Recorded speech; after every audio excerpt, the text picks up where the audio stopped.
कमळे, मला तुझी लय आठवण येते अगं. तुझ्याशिवाय काय करमनात झाले.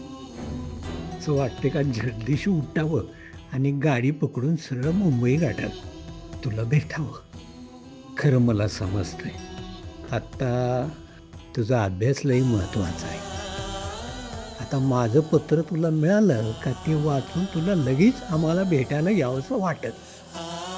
कमळे, असं किती बी वाटलं तरी तू तुझा अभ्यास सोडून इकडे यायची काय बी गरज नाही. तू मला शब्द दिलायस, जवळ का तुझं स्वपान पुरं होत नाही तवर गावाकडं परत येणार नाहीस.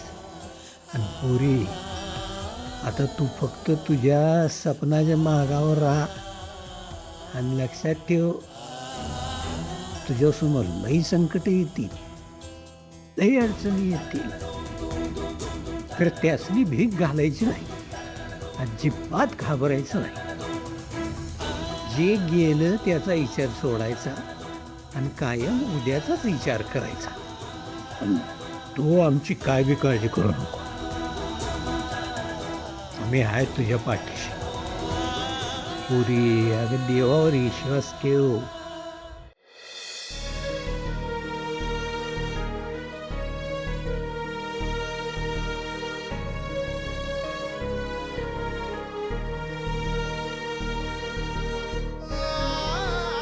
जर कधी मलाच काय येऊ सगळा त्रास देतोय असं वाटलं तर लक्षात ठेव, देव बी हे असलं कष्ट त्याच्याच आयुष्यात देतो ज्याच्यात समोर आलेल्या प्रत्येक संकटाला तोंड द्यायची हिंमत असते.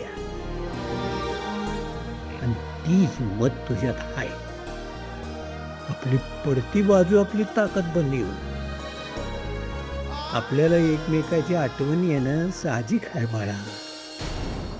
मला बी तुझी लई आठवण येते. असं वाटतंय की या आबाची दोस्ती कमळी कुठं हरवली. सगळं गाव असं वसाड पडल्यागत वाटतोय. काय करायचं मनच होत नाही. खरं तर मला माहिती आहे ही 2-4 वर्षे गेली की मग आपल्या गावचं भलं होणार. तू शिकून मोठी होणार, गावातल्या पोरींचं भलं होणार. त्याच स्वप्नाकडे डोळं लावून बसलो पोरी. तू जेव्हा मोठी साहेबीन होऊन येशील तेव्हा या आबा मोहित्याची कॉलर टाईट होणार आणि त्याच दिवसाची वाट बघत बसलो. तू गावात कॉलेज काढणार आहेस आणि त्यासाठी मी एक जमीन बी बघितली आहे बघ. अगं चारी बाजूनं अशी हिरवीगार झाडं आणि शेजारनं नदी जाती. लय भारी जागा. तू नुसतं शिकून ये, आपण दोघं मिळून तुझं कॉलेज बांधू.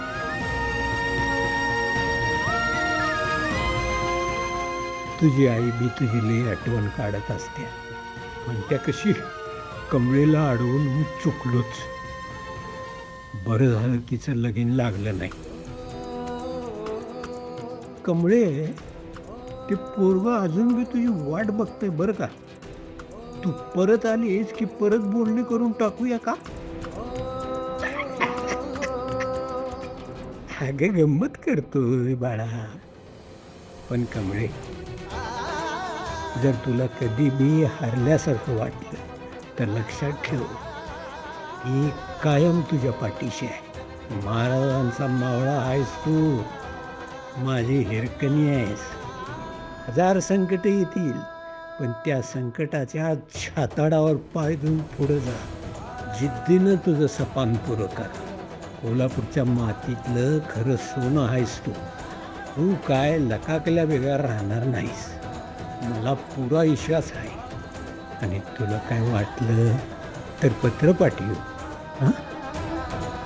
खरं तुझं सपान पुरं केल्या बेगार परत येऊ नकोस. तुझा आबा.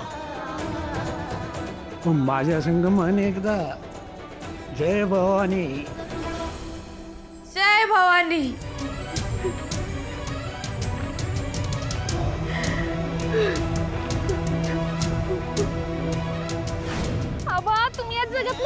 सोबत.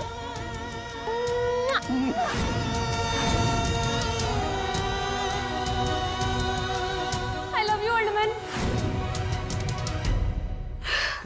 बाबा माझा लय जीव आहे तुमच्यावर.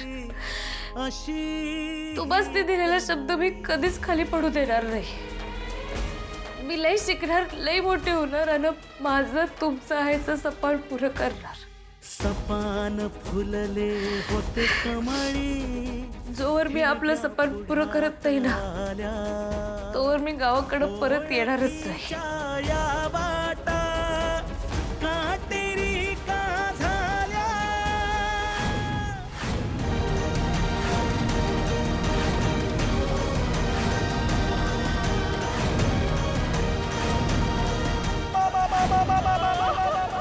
आबा तर या जगातच नाहीत.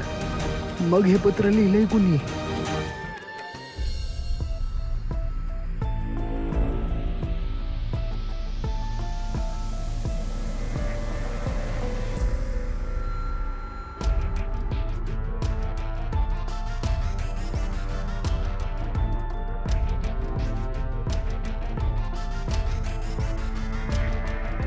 सर, मला जर्मन ॲडमिशनसाठी एक फॉर्म हवा आहे आणि या कॉलेजमध्ये बऱ्याच सोशल ॲक्टिव्हिटीज होत असतात, सो त्याची जरा माहितीसुद्धा हवी आहे. सोशल ॲक्टिव्हिटीजसाठी तुला GSला भेटायला लागेल. ओके सर, GS कोण आहेत? कमळी मोहिते. ओके सर, ही कमळी कुठे भेटेल? तू सगळे प्रश्न मलाच विचारणार का? बघ, लायब्ररीमध्ये चेक कर एकदा. Okay sir, thank you.